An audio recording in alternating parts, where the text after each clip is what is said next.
안녕하세요. 경신중 3학년 학생 여러분.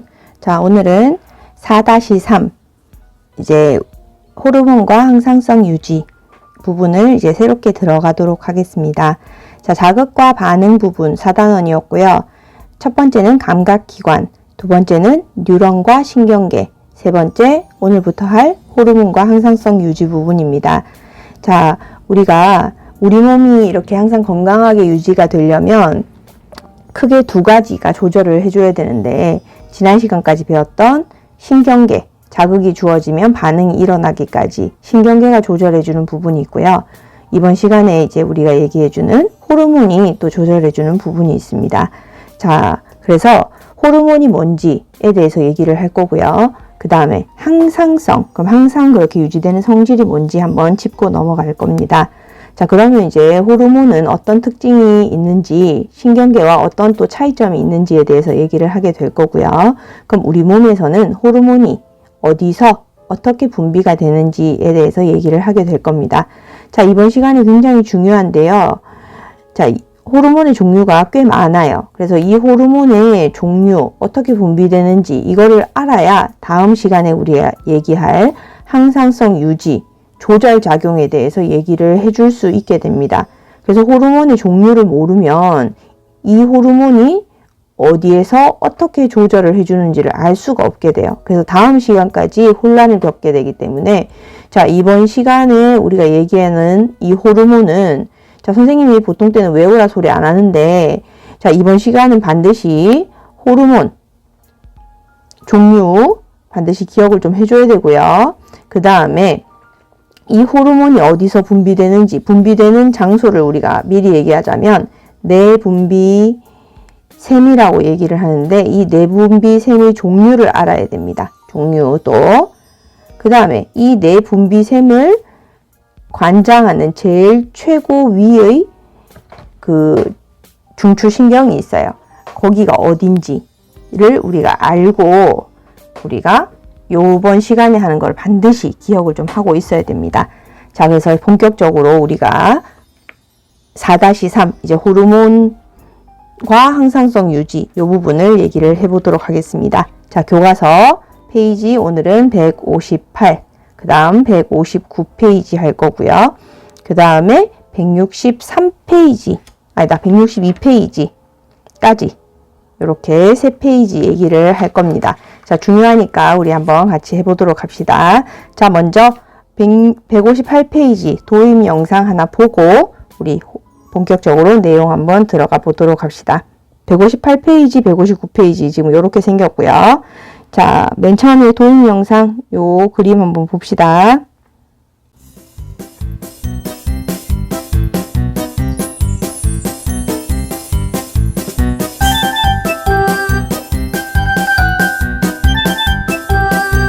자, 환경 호르몬 얘기가 나와요.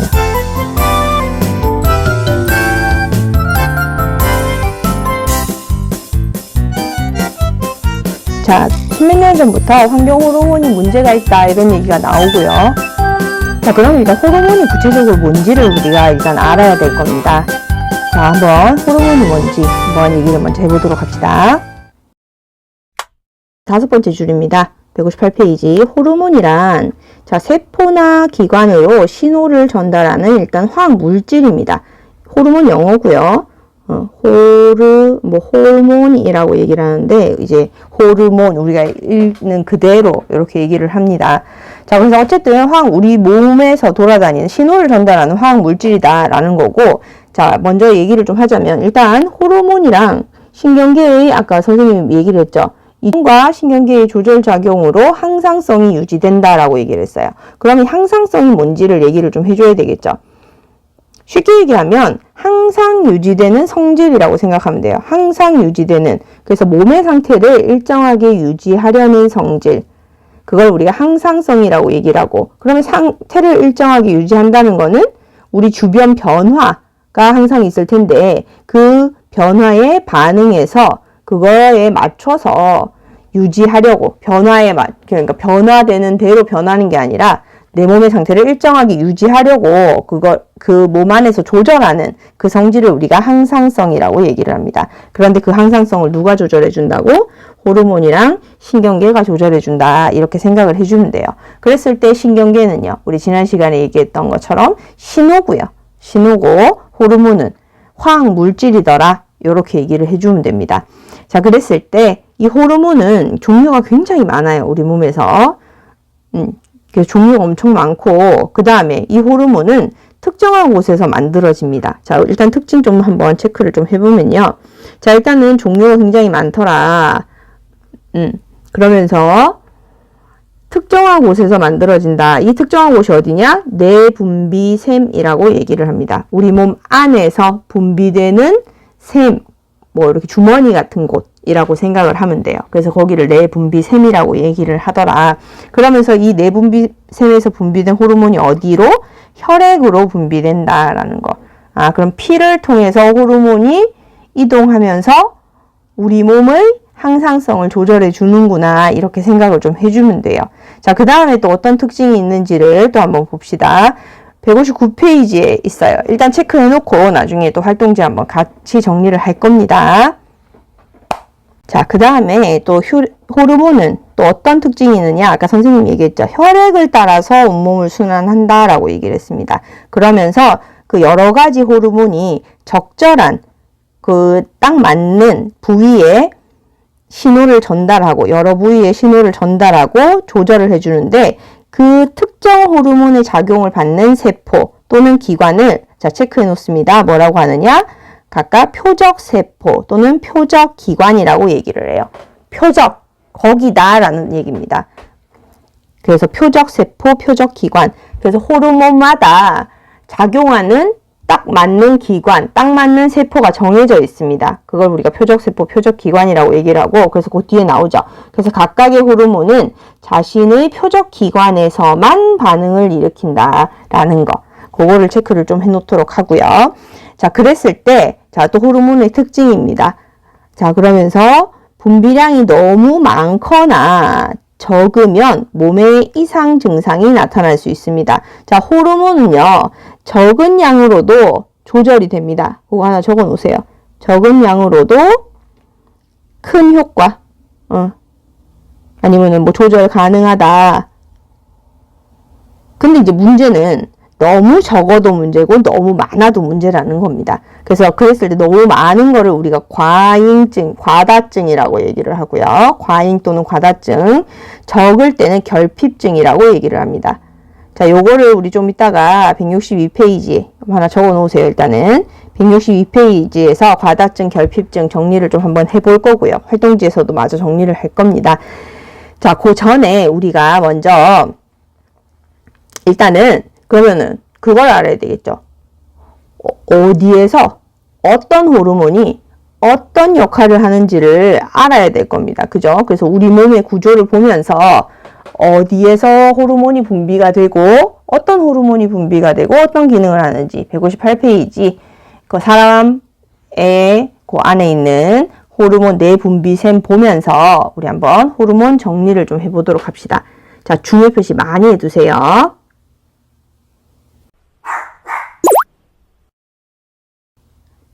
사람의 내분비샘과 호르몬이라고 되어 있어요. 중요 표시 많이 해두라고 했습니다. 자, 이거를 기억을 하면 다음 시간에는 그냥 저절로 아 그래 여기에서 이 호르몬이 이거를 조절해주지 이렇게 해서 바로 항상성 유지 조절 과정이 바로 정리가 됩니다. 그런데 지금 이거를 모르면 뭐였더라? 그러면서 또 헷갈리게 다시 앞에 찾아보고 헷갈리게 돼요. 그래서 선생님이랑 같이 잘 정리를 좀 해보도록 합시다.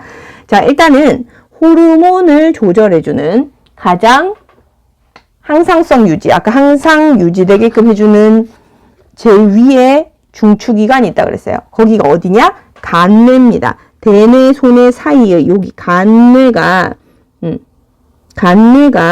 호르몬 분비의 중추입니다. 호르몬 분비의 중추입니다. 그런데 간뇌에서 다 지금 호르몬이 분비가 되는 게 아니고요. 자, 요 간뇌 끝부분에 보면 이렇게 볼록하게 이렇게 지금 튀어나온 부분이 있어요. 간뇌 이렇게 앞쪽 끝부분에 보면. 자, 자, 나중에 요 구조가 지금 선생님 그림이 좀 작아서 그런데 151페이지에 보면요. 우리 중추신경계 있을 때 간뇌 앞부분에 이렇게 혹 달린 것처럼 앞으로 이렇게 나온 게 있을 겁니다. 자, 요거 확대해서 이렇게 지금 나와 있는데 혹 나온 것처럼. 자, 요 부분이 그 호르몬이 제일 처음에 분비가 되고 다른 호르몬이 나올 수 있도록 또 자극 호르몬이 분비되는 간뇌의 호르몬을 담당하는 부분이라고 생각하면 됩니다. 자, 이 뇌 분비샘 이름을 뭐라고 하느냐? 뇌하수체라고 얘기를 해요. 뇌의 아랫부분에 있는 물이라고 하기는 그렇고 호르몬, 그러니까 이제 그 화학 물질이 분비되는 중심체라고 생각을 하면 됩니다. 그래서 그걸 뇌하수체라고 얘기를 하고, 자, 여기에서 호르몬 꽤 많이 나와요. 자, 그런데 지금 여기서는 딱 3가지만 나와 있어요. 자, 그래서 기억을 좀 합시다. 생장 호르몬입니다. 첫 번째. 성장 호르몬이라고도 하는데, 성장은 사실은 몸 크는 거 플러스 정신적인 성장, 정신적으로 크는 것도 합쳐서 우리가 성장이라고 하기 때문에 여기서는 이제 몸 크는 거 생장을 얘기를 합니다. 그래서 몸의 생장을 촉진하는 생장 호르몬이 뇌하수체에서 분비가 됩니다. 그렇구나. 자, 이게 너무 많이 나오면 많이 크는 걸 거고, 이게 적게 나오면 적게 크는 거겠죠. 그 다음에 갑상샘이라는 뇌 분비샘이 있는데, 자, 여기를 자극하는 호르몬이 뇌하수체에서 나와요. 그래서 갑상샘 자극 호르몬이라는 또 호르몬이 여기서 분비가 되는구나. 그래서 티록신 분비를 촉진한다. 이게 뭔데요? 이것도 또 호르몬입니다. 그럼 이 티록신이라는 호르몬은 또 어디서 나오는데요? 그건 조금 이따 얘기할게요. 자, 그래서 갑상샘 자극 호르몬이라는 것도 있고요. 그 다음에 생식선 자극 호르몬이라는 것도 있어요. 그건 참고로 알아두세요. 자, 나중에 여기 지금 밑에 보면 난소, 정소에서 여자한테는 난소라는 생식샘이 있고요.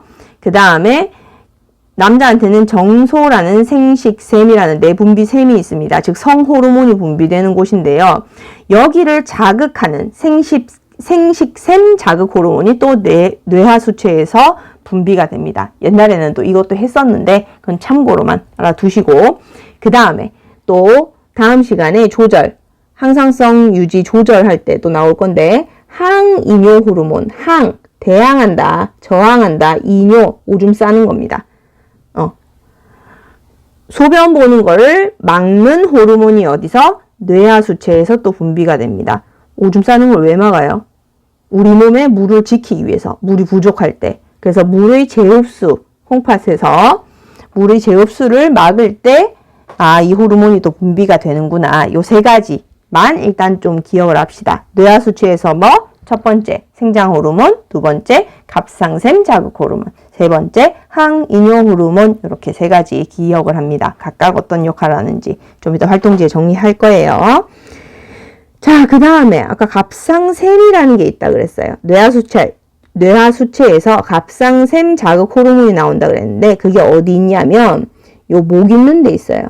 목 있는 데 보면 우리 말할 때 여기 성대 이렇게 떨리는 움직이는 부분이 있을 거예요. 그 밑에 여기 어깨 뼈 있는 데 있을 건데, 쇄골뼈하고 요 성대 사이에 있습니다. 그래서 거기 나비 모양의 그 호르몬 분비되는 내분비샘이 있는데, 그 내분비샘을 우리가 갑상샘이라고 얘기를 하고, 또는 이제 어른들은 갑상선이라는 표현을 쓰기도 합니다. 자, 여기에서 티록신이라는 호르몬이 분비가 돼요. 그래서 뇌하수체에서 갑상샘 자극 호르몬이 분비가 되면 이 갑상샘이 자극이 돼요. 그러면 여기서 티록신이 분비가 되는데, 이 티록신의 역할이 뭐냐? 세포호흡을 촉진시켜주는 역할을 합니다. 세포호흡은 뭐예요? 우리 2학년 때 했었는데, 그렇죠. 포도당을 분해해서 에너지를 내놓는 과정을 우리가 세포호흡이라고 얘기를 했었어요. 그럼 이제 우리 몸에서 티록신이 분비가 되면, 포도당이 분해돼서 에너지를 내놓는데 이 티록신이 이걸 도와주는구나. 촉진시켜주는구나. 그럼 티록신이 많이 분비되면 세포호흡이 많이 일어날 거고, 티록신이 적게 분비되면 세포호흡이 적게 분비되겠네. 그런데 이 갑상샘에서 이 티록신이라는 호르몬을 분비를 해서 조절해 주는구나, 이겁니다. 자, 그 다음에 부신이라는 내분비샘이 있어요. 자, 부신은 어디 있느냐? 요 콩팥 신장 요 양쪽에 위에 보면 약간 이렇게 옥수수 조각처럼 있는 요 노란 부분인데 요걸 우리가 부신이라 그래요. 자, 옛날에는 요 부신 껍질 부분, 부신 안쪽 부분이라고 해서 껍질 부분은 피질이라 그러고 안쪽 부분은 수질이라고 해서 여기서 분비되는 호르몬이 각각 달랐어요. 그래서 뭐 부신 피질 호르몬, 부신 수질 호르몬 해서 종류 다 얘기했는데 다 필요 없습니다. 이제는 하나만 딱 기억합시다. 이 부신에서는 에피네프린이라는 호르몬이 분비가 됩니다. 안쪽에서 분비가 되는데 이 에피네프린이라는 호르몬 다른 이름이 있어요. 요거보다는 우리가 조금 쉽게 알 수 있는 호르몬이 뭐냐? 아드레날린이라는 이름을 또 가지고 있습니다. 들어본 적 있을 거예요.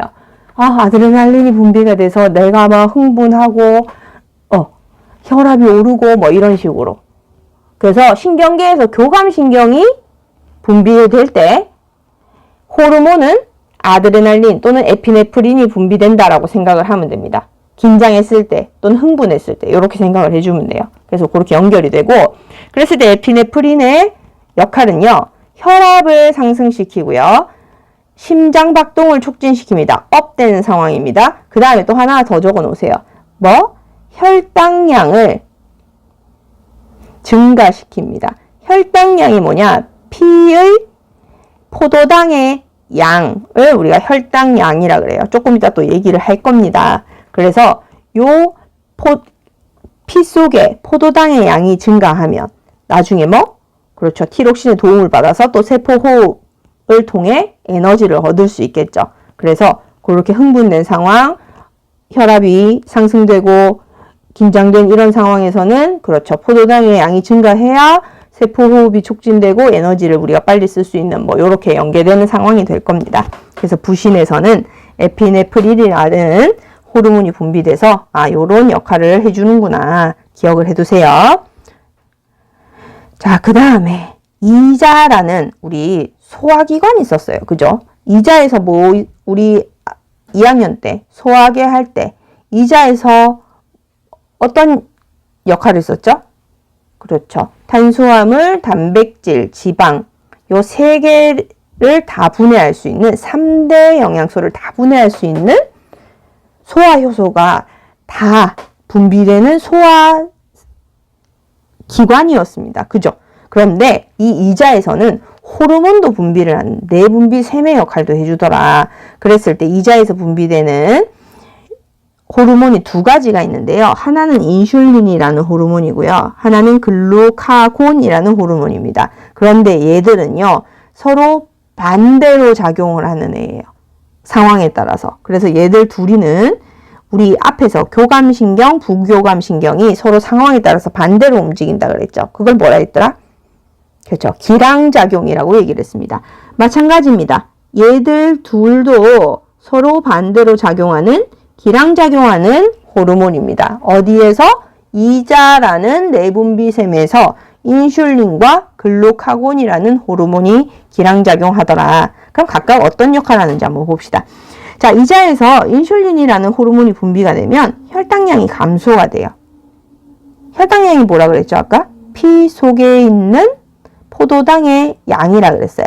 그래서 우리 몸에서는 한 0.1% 정도의 농도의 포도당의 양이 유지가 돼야 되는데 뭐 밥을 먹는다거나 뭐 단 걸 먹었을 때 이 혈당량, 포도당의 양이 갑자기 증가합니다. 근데 유지를 해야 된단 말이에요. 그러면 보관을 해서 일단은 혈당량을 감소시켰다가 보관을 해야 되겠죠. 이거를 어떻게? 그래서 인슐린이 분비가 돼서 간에서 혈당량을 포도당 많이 있는 이 포도당을 글리코젠이라는 덩어리 형태로 이게 덩어리 형태로 묶어 놓습니다. 그러면 나중에 필요할 때 얘를 다시 분해해서 포도당의 형태로 쓸 수 있게끔 도움을 주는 호르몬이 누구다? 인슐린이다 라는 거. 그거예요. 자, 그런데 이제 반대로 포도당이 모자라면 이제 분해해서 써야 되겠죠. 그럼 이제 기량작용하는 누가? 글루카곤이라는 호르몬이 이자에서 분비가 되면 혈당량이 증가됩니다. 그러면 얘가 간에 분비가 됩니다. 이자에서 이제 글루카곤이 나오면 간으로 가게 돼서 간에 보관되어 있던 글리코젠이라는 이 덩어리 얘를 분해해서 포도당으로 다시 만들어내더라. 그럼 이 포도당이 혈액을 따라다니면서 이제 필요한 곳에 제공이 되고, 그러면 세포에 제공되면 세포 호흡을 통해서 에너지를 얻을 수 있게 되겠네요. 이렇게 생각을 해주면 되겠습니다. 선생님이 좀 자세하게 얘기하고 있어요. 자, 그 다음에 이제 2개 남았습니다. 성호르몬이 분비되는, 남자 여자 둘 다 갖고 있으면 큰일 나고요, 이거는. 그래서 여자가 가지고 있는 내분비샘, 남자가 가지고 있는 내분비샘 따로 있습니다. 그죠? 선생님 여자니까 여자 먼저 할게요. 자, 여자가 가지고 있는 내분비샘 난소입니다. 난소는요, 이렇게 애기집을 우리가 자궁이라고 얘기를 하는데, 양쪽 배, 이렇게 아랫배 쪽에 2개가 있어요. 그래서 좌우에 하나씩 있고, 나중에 이제 얘가 그 여자애들이 여기 지금 나오면 난소에서, 자, 뇌하수체에서 아까 자극 호르몬이 분비가 되면 난소가 자극이 됩니다. 그럼 에스트로겐이 이제 분비가 되게 될 거고요. 그럼 여자의 2차 성징이 발현된다라고 돼 있어요. 자, 어렸을 때는 남자 여자 다 똑같이 생겼죠. 뭐 다 귀엽게 생겼고 다 뭐 그냥 다 뭐 사람입니다. 그죠? 머리 길이 뭐 옷 이렇게 다르게 입혀놓지 않으면 남자 애도 뭐 여자애처럼 귀여운 애도 있고요. 그 다음에 여자애도 남자애처럼 씩씩한 애들이 있습니다. 그죠?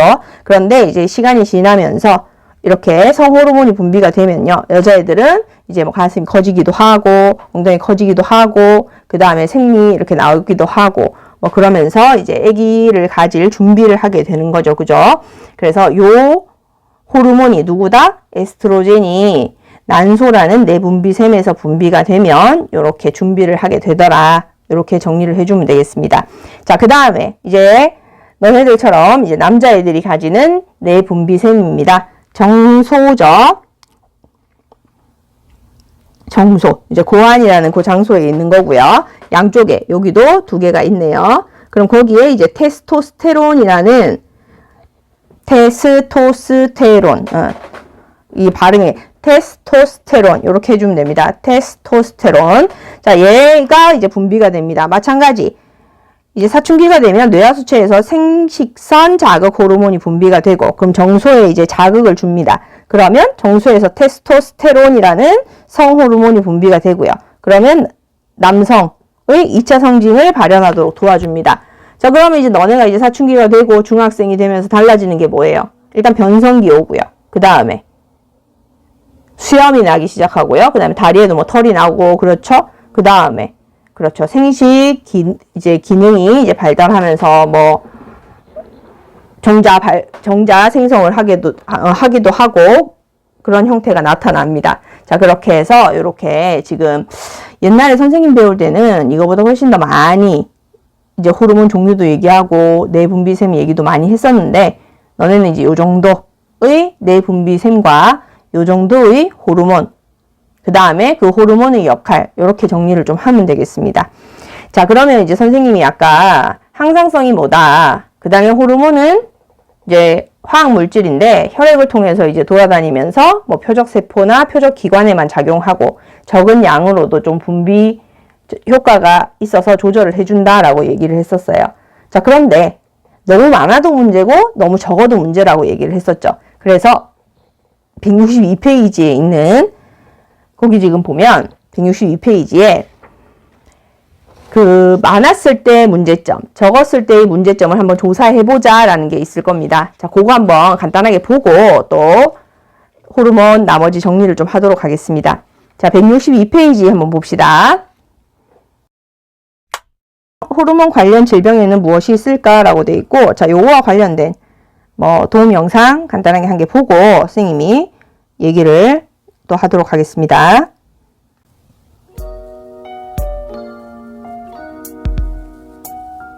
자, 세상에서 가장 키가 컸던 남자 로버트라는 사람이 있었습니다. 나이 보니까 22살쯤 죽었네요.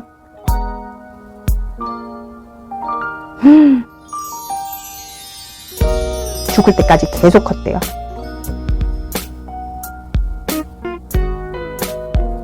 지금 간뇌 부분 나오고 우리 배웠죠, 그죠? 호르몬이 뇌하수체에서 나온다고 했는데,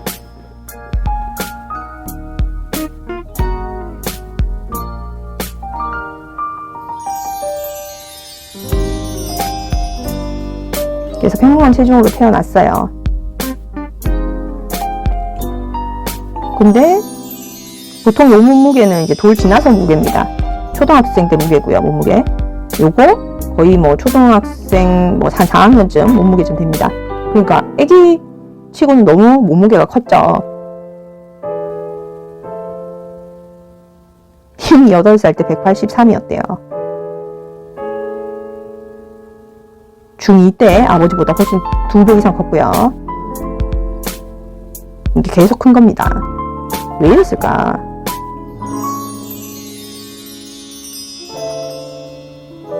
아까 생장 호르몬이 뇌하수체에서 나온다고 했었죠. 그죠? 그래서 얘가, 로버트라는 애가 태어나고 얼마 안 있어서 수술을 받았대. 근데 이제 뇌를 잘못 건드린 겁니다. 그 뇌하수체 부분을 잘못 건드린 거죠. 그래서 결국은 그 생장 호르몬이 너무 많이 분비가 된 거예요. 여기서는 어떤 물질이라고 지금 표현을 하고 있고. 그래서 뼈와 근육을 만드는, 지금 성장 호르몬이라고 되어 있는데 생장 호르몬이라고 생각합니다.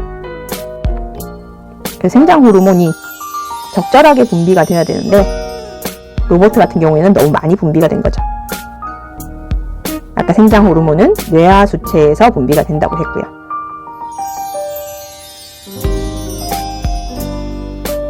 그래서 너무 과다하게 분비가 되면 계속 그 성장판이 있는 끝부분이 계속 자라게 되는 거인증이라는 과다증이 발생이 됩니다.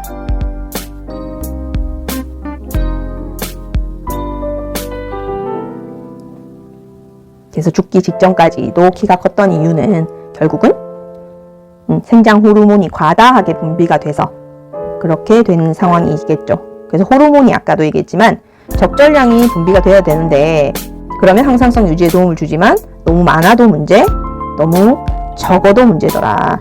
그래서 지금 왼쪽 사람이 너무 많아서 지금 오른쪽 사람은 너무 적어서도 문제입니다. 자, 지금부터는 요거를 이제 조사를 해서 정리를 좀 해보도록 합시다. 자, 162페이지에 보면 탐구활동 제목 호르몬 관련 질병에는 무엇이 있을까 해서 조사해보라고 돼 있는데 지금 선생님이 나머지 이제 결핍증, 과다증 해서 선생님이 정리를 좀 해놨는데 그거는 활동지 보고 정리를 좀 할게요. 자, 이거 정리하기 전에 호르몬 정리 마저 하고 책에 있는 거 마저 정리하고 활동지로 넘어가도록 하겠습니다. 자, 159페이지 먼저 갔다가 그 해보기 갔다가 활동지로 갈게요. 159페이지 펴봅니다. 자, 159페이지 요 해보기 부분이고요. 제목은 호르몬과 신경계의 작용은 어떻게 다를까?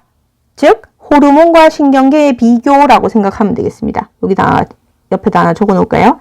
호르몬과 신경계의 비교. 비교 이렇게 적어 놓고요. 자, 그러면서 이제 우리 익숙하게 봤던 뭡니까? 뉴런이죠? 신경세포체 있고요. 그 다음에 가지돌기 있고요. 축삭돌기 있네요. 그러면서 자극 전달 방향이 있고 받아서 근육으로 전달한다. 뭐 요거죠. 그 다음에 나는요. 호르몬이죠. 여기 지금 호르몬 있고 뉴런 있고 그죠? 그러면서 내분비샘에서 분비된 이 호르몬이 어디를 통해서 그렇죠. 혈관을 통해서 지금 분비 이동을 합니다. 그러면서 어디? 뭐 아무데나 지금 가는 게 아니라 내가 작용해야 되는 곳에 도달을 했어요. 즉 표적 기관에 도달을 해서 작용을 하더라. 요게 특징입니다. 그죠? 그래서 뭐 가의 경우 뉴런을 전화선에 비유한다면 나에서 호르몬은 무엇에 비유하냐? 직접 거기에 갖다 주는 거니까 뭐 택배 기사 또는 뭐 집배원 뭐 이런 식으로 얘기를 하면 되겠죠. 자, 그러면서 가와 나에서 신호가 전달되는 방법은 어떤 차이가 있을까? 니다. 자, 뉴런 한번 보세요. 전달되는 방법 어디예요? 어떻게 가죠? 자극이 주어지면 내가 원하는, 내가 움직여야 되는 반응 기관에만 가야 된다 그랬죠. 야구해야 되는데 손으로 쳐야 되는데 발로 가면 안 된다 그랬어요. 그죠? 그래서 뉴런이 연결된 곳에만, 선이 연결된 곳에만 전달이 됩니다. 그런데 호르몬은요, 혈액을 통해서 전달된다 그랬죠. 그러니까 일단 온몸을 돕니다. 그죠? 온몸을 돌다가 딱 작용해야 되는 곳에 도착해서 작용을 하더라. 그 차이입니다.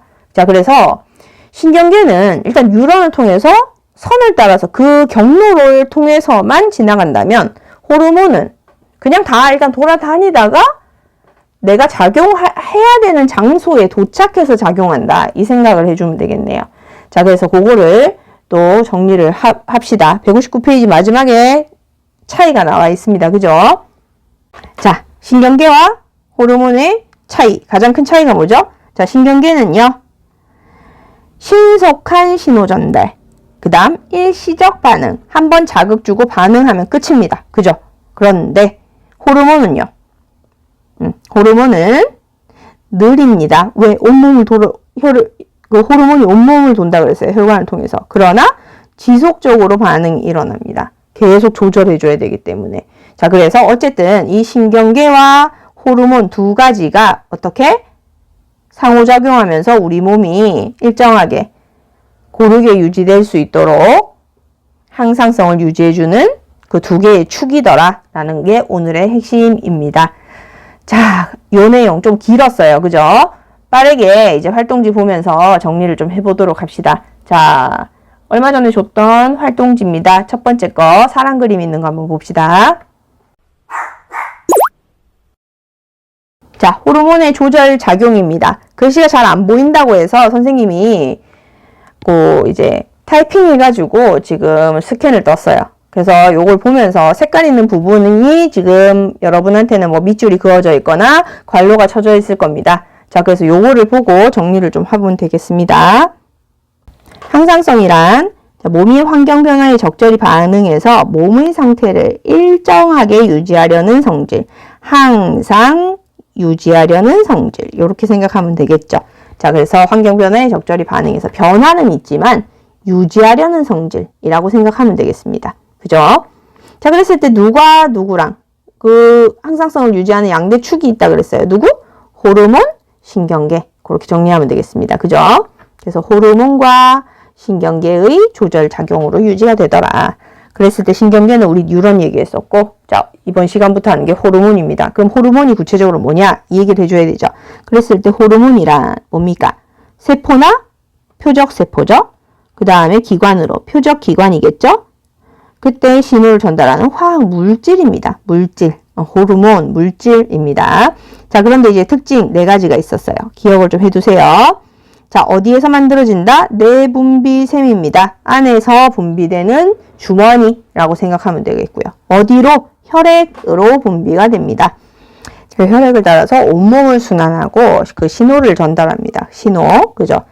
그랬을 때 각 기관의 활동을 조절하더라. 선생님이 이제 관로를 조금 이제 다르게 했는데 전체적으로 이걸 기억을 해두면 되겠습니다. 자, 그 다음에 세 번째는 중요한 얘기 나오죠. 표적세포, 표적기관. 딱 거기라는 뜻입니다.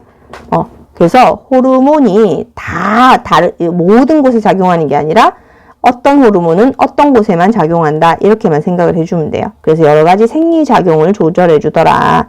그래서 뭐 항상성 생리작용이라는 건 항상 그 유지되어야 하는 생활, 그러니까 생명과 관계된 이치, 뭐 이렇게 생각을 해주면 돼요. 그 작용을 조절해 준다. 자, 그래서 특징이 뭐라 그랬죠? 적은 양으로도 있으면 어쨌든 효과를 준다라는 거. 근데 너무 많아도 문제, 적어도 문제라 그랬어요. 그래서 아까 4번, 좀 이따가 이제 4번에 결핍증, 과다증 정리하겠습니다. 자, 참고해둬야 될 내용이 있습니다.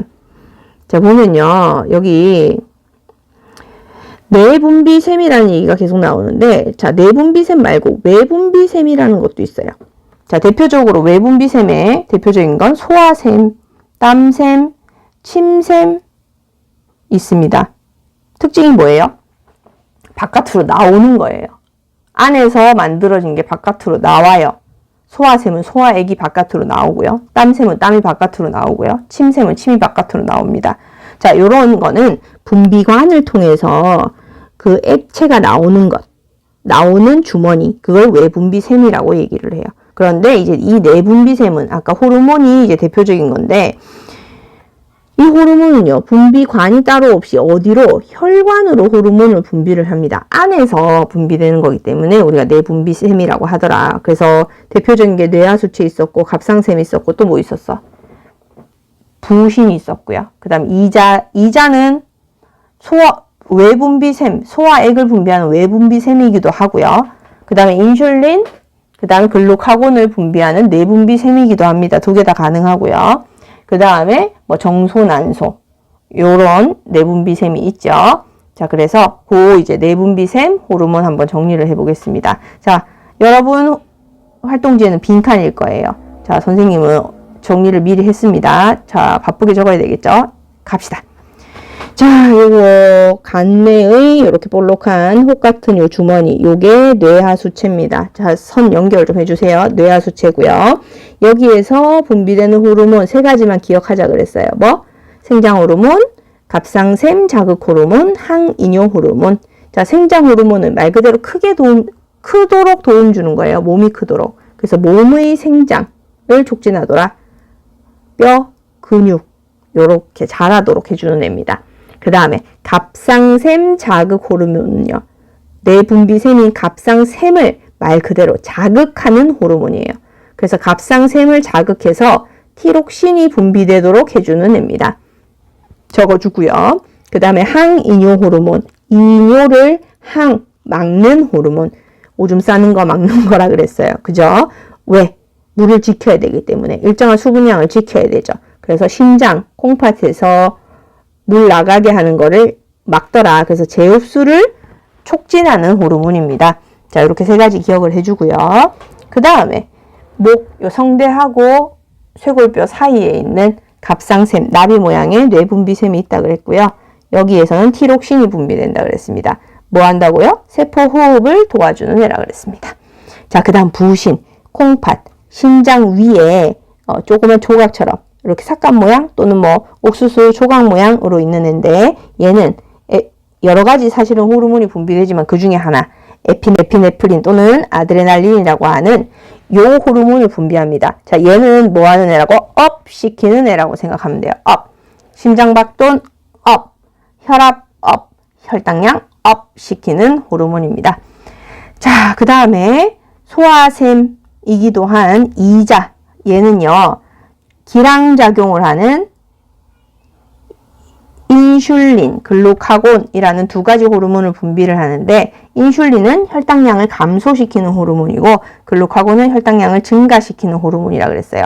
이자에서 이 두 가지 호르몬이 분비가 되면 각각 간으로 이 호르몬이 이동을 하는데 간에서 인슐린은 포도당을 글리코젠이라는 덩어리로 모아놓는 역할을 해주고요. 반대로 글루카곤은 간에서 글리코젠을 포도당으로 분해해주는 역할, 당을 늘려주는 역할이라고 했습니다. 이거 다음 시간에 중요하게 나오니까 기억을 좀 꼭 해두세요. 그 다음에 난소, 정소, 즉 성호르몬이 분비되는 내분비샘이 두 개가 있다 그랬는데 여자는 난소를 가지고 있고 에스트로겐이라는 성호르몬이 분비가 됩니다. 그러면 여자의 2차 성징이 발현된다 했고 정소, 남자가 가지고 있죠. 테스토스테론이라는 호르몬이 분비가 되면요. 남자의 2차 성징이 발현된다 라고 얘기를 했습니다. 자, 요 정도의 내분비샘 호르몬 기능은 반드시 기억을 해두세요. 요거 다음 시간에 씁니다. 자, 그런데 이제 얘들은 적정량이 분비가 돼야 되는데 너무 많아도 문제, 적어도 문제라 그랬어요. 자, 4번입니다. 적어서 문제되는 경우, 많아서 문제되는 경우 크게 세 가지 보겠습니다. 생장 호르몬, 티록신, 인슐린 요 세 가지 보겠습니다. 자, 생장 호르몬이 적게 분포되면 어떻게 되겠어요? 생장이 잘 안 되겠죠. 그래서 소인증, 작습니다. 그래서 뼈와 근육 발달이 미흡하고 키가 잘 자라지 않는다 그랬어요. 않아요. 그래서 키가 과도하게 작고 뼈대가 작은 사람들이 있어요. 그래서 소인증, 그것도 이제 일종의 우리가 증세라고 얘기를 합니다. 호르몬 결핍 증세, 그죠? 그 다음에 과다한 생장 호르몬이 너무 과다하게 분포되는 경우가 있는데, 자, 처음부터 많이 분비되는 경우를 우리가 거인증이라고 얘기를 하고, 태어날 때부터 계속 비정상적으로 키가 너무 많이 자라더라. 아까 로버트 같은 경우고요. 그 다음에 처음에는 괜찮게 잘 자라다가 성장기 이후에 과다 분비되는 경우가 있어요. 그래서 얘들의 특징은 말단 비대증이라고 얘기를 하는데 끝에 부분이 커지더라. 입술, 뭐 코, 손, 발 이런 경우. 아, 이런 게 있구나. 자, 그 다음에 티록신 어디에서 분비된다고요? 갑상샘에서 분비되는 세포 호흡을 촉진시키는 호르몬이었습니다. 얘가 부족하면요. 그렇죠. 세포 호흡이 떨어지겠죠. 기능이 저하됩니다. 그래서 갑상샘 기능 저하증이 생기더라. 그러면 세포 호흡을 잘 해야 되는데 세포 호흡이 잘 안 돼. 그럼 자꾸 쌓이겠죠. 그러니 체중이 증가하고요. 그래서 세포 호흡해서 에너지를 내야 되는데 에너지가 잘 안 내줘요. 그래서 추위를 잘 타요.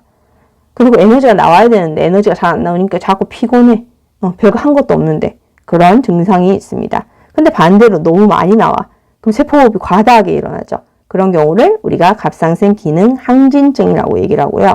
이런 경우에는 체중이 에너지 발생하는 데 많이 쓰기 때문에 체중이 감소한다 그랬습니다. 그리고 에너지 발생 많이 하니까 더위를 많이 타요. 그러면서 맥박도 빨라지고 그러면서 특징, 눈으로 보이는 특징은 눈이 이렇게 눈알이 튀어나올 것처럼 눈이 돌출되어 있습니다. 이렇게 정리하면 되겠고 그 다음에 이제 우리가 많이 들어본 호르몬 결핍증 중에 하나는요. 인슐린 결핍증이 있습니다. 그래서 인슐린 주사 맞는 경우를 주변에서 본 적이 있을 수도 있어요. 그래서 인슐린의 아까 기능이 뭐라 그랬죠? 혈당량을 감소시키는 경우 감소시키는 역할을 한다 그랬습니다. 예를 들어서 뭐 식사를 많이 했거나 했을 때 포도당이 갑자기 늘어나는 경우에는 감소시켜 줘야 돼요. 근데 그게 안 되는 경우 그러면 우리 몸에 포도당의 양이 지나치게 많아지겠죠. 그러면서 그 지나치게 많아진 포도당이 어디로 쏟아져 나온다고? 오줌으로 다 빠져나옵니다. 그래서 그걸 뭐라 한다? 당뇨병이라 그래요. 들어봤죠? 성인병 중에 하나고요. 그래서 혈당량이 정상보다 높은 상태가 계속 지속됩니다. 0.1% 정도의 농도가 돼야 되는데 뭐 200까지도 올라가는 경우도 0.2% 뭐 이렇게 올라가는 경우도 있고요. 그래서 과다하게 계속 분비가 돼요. 그래서 이 사람들의 특징은 지금 여러분들의 활동지에 넣는데 좀 적어 놓으세요. 물을 계속 많이 마셔요. 계속 갈증이 많이 납니다. 다갈이라고 얘기를 하고요. 그 다음에 다뇨, 오줌을 엄청 많이 눕니다. 물 많이 마시니까 당연히 오줌도 많이 누겠죠. 그러면서 포도당, 당뇨라 그랬죠. 오줌에 포도당이 섞여 나오는 이런 증세가 나타나더라. 그러니까 당이 또 몸에도 많지만 계속 빠져나오니까 순간적으로 저혈당 쇼크가 올 때가 있어요. 그래서 항상 그 인슐린 주사를 가지고 다니면서 배에다가 주사를 이렇게 맞아야 되는 그런 경우도 생깁니다. 자, 그래서 이렇게 결핍증, 과다증도 정리를 좀 해봤고요. 자, 마지막입니다. 자, 항상성 유지하는 양대 축이 있다 그랬어요. 뭐? 신경계, 호르몬. 요 두 가지가 있다 그랬죠. 근데 이제 특징이 좀 엄연하게 딱 구분이 됩니다. 그래서 그 두 가지 정리하고 우리가 마무리를 할게요. 자, 이렇게입니다. 자, 호르몬은요, 온몸을 돌아다닌다 그랬어요. 혈관을 통해서, 혈액을 따라서. 그러다 보니 속도가 느려요. 그런데 신경계는요, 뉴런을 통해서 그 딱 이동 경로, 정해진 경로만 지나가요. 그러니까 빨라요. 그래서 호르몬은 거북이 같고요. 신경계는 토끼 같다고 생각하면 됩니다. 그래서 느리고 빠르다. 일단 속도 차이가 있고요. 자, 그러면서 호르몬은 혈액을 통해서 느리게 전달을 하다 보니까 온몸을 돌죠. 그러니 작용 범위는 그렇죠. 넓게 작용하게 되겠죠. 그러면서 천천히 지나가니까 효과는요. 그렇죠. 효과가 길게 지속되겠죠. 그러면서 어디를 통해서 지나간다 그랬어요? 그렇죠. 혈액을 통해서 지나간다 그랬습니다. 이렇게 서로 연결을 하면 되겠죠. 그래서 특징은요. 그렇게 돌아다니다가 어디? 다 작용하는 게 아니라 표적세포 또는 표적기관에 딱 작용하는데 맞게 작용한다 그랬습니다. 그죠? 근데 이제 신경계는 빠르게 그 경로만 그러다 보니까 작용 범위 좁고 효과는요. 자극 주어져서 반응하면 끝났잖아요. 그죠? 그래서 지속성 짧고 그 전달해주는 매체는요. 감각뉴런, 연합뉴런, 운동뉴런, 뉴런이 전달을 해주더라. 그러면서 특징은 그렇죠. 일정한 방향으로만 신호가 전달되는 그런 특징이 있었습니다. 자, 그렇게 선생님이 정리해 놓은 거 요거 호르몬, 신경계 이렇게 정리를 좀 해 놓으면 되겠네요. 자, 오늘 과제 뭘까요? 그렇습니다. 요 활동지 싹 정리를 해서 비밀 댓글로 올려주면 되겠습니다. 그죠? 그래서 오늘은 한 내용이 좀 많아서 조금 버겁겠지만 그래도 오늘 내용을 싹 정리를 해서 머릿속에 기억을 해야 다음 시간이랑 연결돼서 또 정리가 됩니다. 자, 복습 반드시 하시고 다음 시간에 또 만나도록 합시다.